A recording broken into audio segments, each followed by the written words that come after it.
Good morning, guys. Today we're going to do another example of the quadratic formula, and after that I'm going to give you guys a couple to practice with, okay? So what we're going to do here is I'm going to first look at the problem that it's asking me to solve. Now what it wants me to do is solve for x. And again, I can try to solve for x first by moving things away from the x's that I have. The only issue is that I moved the 3 over and I can't combine the x squared and the x because they're in different dimensions. This one's squared, this one's not. They're unlike terms. But what I can do then is I can resort to my quadratic formula. And I know that I can use this because this is an x squared and that's the highest exponent. I have a normal x, I have a normal number, and I have a 0. So what I can do here then is use that quadratic formula. X squared is equal to a negative b plus or minus the square root of b squared minus 4ac all over 2a. And don't forget about your hidden parentheses here. You might want to mark those in real quick so that you don't forget them. Okay, so now that I have my formula, the next thing that I need to do is I need to check, is this in standard form? Because I can't label things as A, B, and C, my 3 variables that I need to solve this. I can't label A, B, and C until I have it in standard form. And I do have it in standard form because I'm going in descending order from the highest power, squared, to the lowest, which is no x, but just a 3 in front. And it's equal to 0. So those are the two things. It's going in descending order according to our squares, and it's equal to a 0. So standard form is good. Now this brings us to our second step, which is figure out your ABCs and then substitute it into your formula. So let's do our ABCs and substitution. And here, I know that my A, B, and C lines up like this. Write the standard form in front.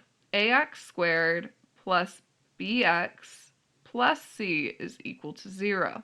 Now the reason why I'm stacking this over, and I'm stacking it over as neatly as I can, is because then I can just look at what do I have here. A is whatever's in front of the x squared. Now because there's no number written, but there is an x squared, it means x squared is being multiplied by 1. So I know that A equals 1. For B, I'm going to circle both the sign and the number. And B is the number in front of the x, and that is a negative 4. Don't lose your negatives here. We don't want to have to go through this more than once, that's for sure. And last but not least, C. And again, I'm going to circle both the sign and the value. And this is a positive 3 for C. Okay, so let's substitute that in. And I'm first going to just start by writing this whole thing without the values that I'm going to substitute in. B plus or minus the square root of b squared minus 4 times a times c. All of this is going to be over 2 times a. So this is just me leaving it blank. You don't have to do this. So b is a negative 4. So anywhere I'd see a b, normally I'm just going to substitute in my negative 4. Here I have a and c being multiplied, and a is a 1, c is a 3, and last but not least I have 2 times an a, which is just 1. Okay, I have everything substituted. What I need to do is I now need to go through this problem and simplify and solve it.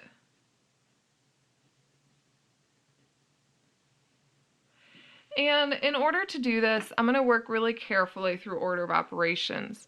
And remember that the first thing that you do in order of operations is you work with groupings. Now I have parentheses in 2 different places in terms of grouping. Like I know that all of these have parentheses, right? But these have parentheses because we put numbers in. These ones are the ones that are solution ones. So in the bottom of the fraction, I've got 2 times 1, which we know is just 2. So let's just simplify that right now. And that will take care of this part. Now, in the top of the fraction, I've got one long parentheses, because that's one big group, and I've got a parentheses that belongs underneath the radical, or the square root sign. So what I'm going to do is I'm going to simplify inside of here first. And I have no other groupings, so I'm going to use exponents next. -4 squared. Now be careful, if you type this into your calculator, you're going to get the wrong answer.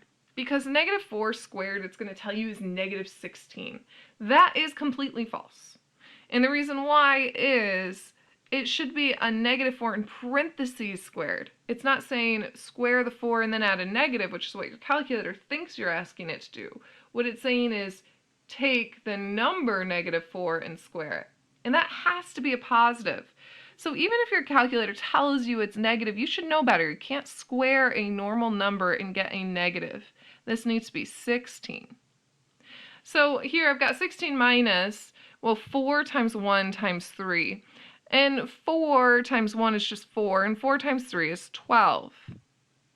And then here in front of this, well, I've got a -4. The two negatives cancel out to give us a +4. 16 minus 12 is what I'm going to simplify next. So I've got 4 plus or minus 16 minus 12, which is just 4 over 2. And the square root of 4 is 2. So I actually have 4 plus or minus 2 over 2. Now don't forget that this is where things split up. I have simplified it as much as I can. I still have to simplify the top of the fraction. So I'm going to do the addition in one, 4 plus 2 over 2. And I'm going to do the subtraction in the other, 4 minus 2 over 2. And those will be my two solutions. This is 6 over 2, which is 3, 6 divided by 2. And this is 2 over 2, which is 1. And that means my answers are 3 and 1. I'm going to write an actual and instead of plus, because plus means a whole different thing. So now what I should do is I should really double check my answer. And to check your answer, all you need to do is substitute one number in at a time to your original and see if it gives you 0. So here I have 1 times x squared minus 4 times x plus 3, and it should equal 0. So let's start this out by putting in our answer of 3, and then we'll do the same thing after with 1 to see if that also works. 1 times 3 squared is just 3 squared minus 4 times 3 plus 3 is 0.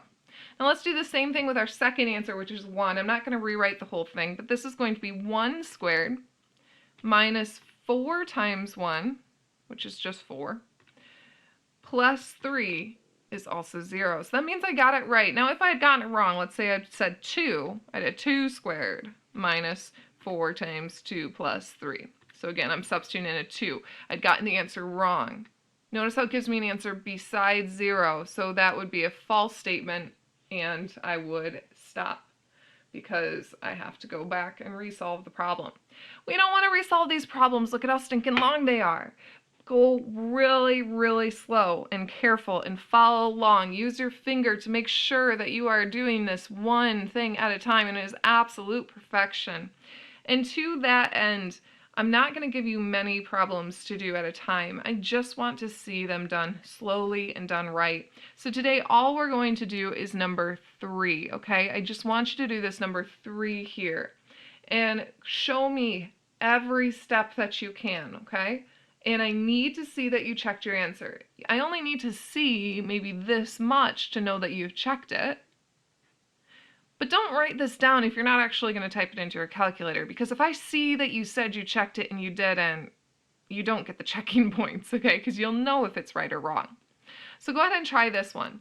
Try it at least well, let's go 3 times because there's only one. At least 3 times. If you tried it 3 times and every single time gives you the wrong answer, I want you to put it on pause for tomorrow. Still turn in your work, okay? Still turn it in.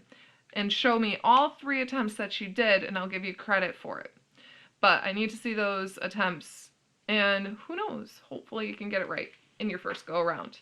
That is it for today. Make sure that you submit that homework and the problem check, on Classroom by Tomorrow at 9. Have a good one.